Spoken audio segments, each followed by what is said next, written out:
안녕하세요. 창업놀이터 양트너 콘텐츠 에디터입니다. 이번 영상에서는 저희 양트너가 직접 카드뉴스와 포스터를 만드는 꿀팁을 설명해보려 해요.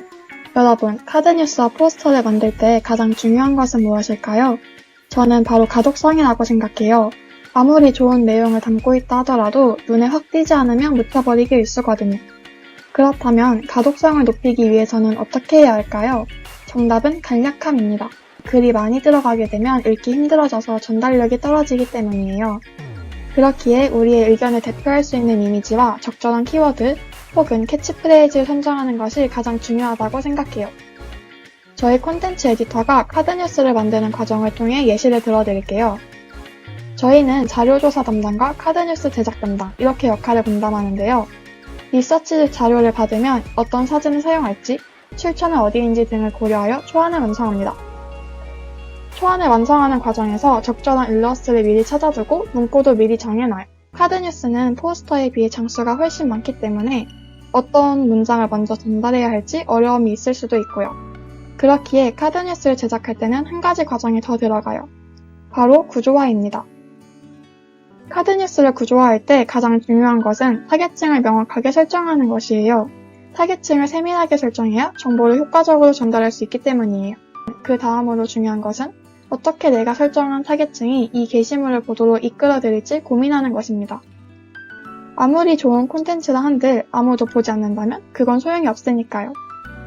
그렇다면 어떻게 사람들을 이끌어낼 수 있을까요? 인트로라 불리는 카드뉴스의 첫 장에는 사람들이 이 콘텐츠를 보도록 흥미를 유발하는 것이 가장 중요해요. 가장 대표적인 방법으로는 밈을 활용할 수도 있겠죠? 조금 더 이해하기 쉽도록 저희 콘텐츠 에디터가 직접 만든 카드뉴스 리뷰하면서 같이 설명해드릴게요. 이 콘텐츠는 예비 창업가분들과 실제로 창업을 하고 계신 분과의 인터뷰를 진행했던 콘텐츠인데요. 꼭 뭐뭐만 하면 돼 하는 밈과 당시 유행하던 최준의 철이 없었죠. 뭐뭐 하려고 뭐뭐를 했다는 게 라는 밈을 사용한 콘텐츠예요. 밈을 활용하는 방법 외에도 전하고자 하는 메시지 중에서 가장 중요한 메시지를 가장 서두에 제시하거나 전 세계의 사람의 70%는 틀리는 문제 등 수치를 활용해서 사람들이 궁금해하도록 이용하는 방법이 있어요.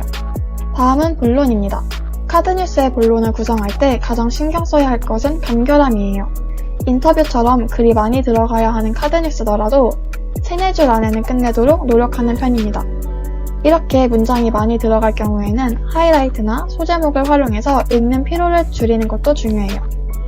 제가 띄워드린 사진을 같이 보시면 하이라이트의 효과를 바로 아실 수 있겠죠? 혹은 소제목을 이용해 읽기 편하게 만들어주는 것이 중요합니다. 그렇지만 여러분, 무엇보다 가장 중요한 것은 알찬 내용인 거 다들 알고 계시죠? 마지막으로 카드뉴스의 아웃로, 즉 가장 마지막 장에는 참여를 유발하거나 다시 한번 콘텐츠를 읽도록 유발하는 것이 중요해요. 예를 들자면 이 콘텐츠는 창업 용어를 설명하는 것이 주 내용이었는데요. 창업 용어들만 설명하고 끝내는 것이 아니라 간단히 풀어볼 수 있는 퀴즈를 삽입하면서 다시 콘텐츠를 읽어보도록 유도해왔어요. 이런 식으로 카드뉴스 마지막 장을 통해 휙휙 지나갈 수 있는 콘텐츠를 다시 한번 살펴보도록 유도하고 나아가 댓글을 달고 싶게 만드는 마음을 유발시키는 것이 가장 중요하다고 생각해요.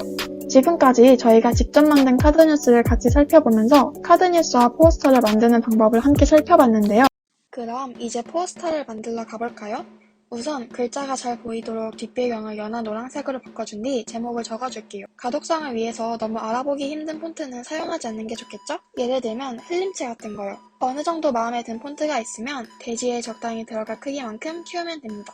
이게 두껍고 마음에 들어서 이걸로 하고 다른 문구도 적어줄게요. 두 문구가 동일한 폰트로 사용된다면 통일성은 있겠지만 둘 다 눈에 잘 안 들어올 거예요. 그렇기에 강조되어야 할 문구인 그렇다면 여기 주목 이라는 문구를 강렬한 빨간색으로 바꿔줄게요. 자, 이제 배경에 사진을 넣어줘야 하는데요. 저희는 패드를 잡고 있는 이미지를 활용해서 실제로 패드를 같이 보는 것처럼 포스터를 제작하려 해요. 사진을 다 넣었으면 미리 생각해둔 문구들을 넣어준 뒤 글자들의 위치와 크기를 바꿔가며 잘 보이도록 조절해줄게요. 숫자들은 조금 더 잘 보이도록 둥근 원 안에 넣어주고 폰트도 조금 두껍게 만들어줄게요. 그리고 문구들을 다 적어준 뒤 아까와 마찬가지로 위치와 크기, 색상 등을 조절해줄게요. 마지막으로 어플에 로고들만 넣어주면 완성입니다. 영상 잘 보셨나요? 가독성을 챙겨야 할 부분은 가독성을 높이기 위해 고딕체를, 포인트가 될 부분은 포인트로 넣어줘야 해요. 과감하게 포기할 부분은 포기하고 눈에 띄게 할 부분은 확 키웠죠. 또한 페이지 내에서 중요도를 따져보고 중요한 글자로 포인트를 주기 위해서는 도형, 이미지, 글씨 크기, 색 등을 통해 다른 내용들과 분리시켜주는 게 가독성에 좋답니다. 이건 팁인데 무엇보다 좋은 디자인을 하려면 많이 보는 게 중요해요. 많이 볼수록 감각이 느는 법이니까요.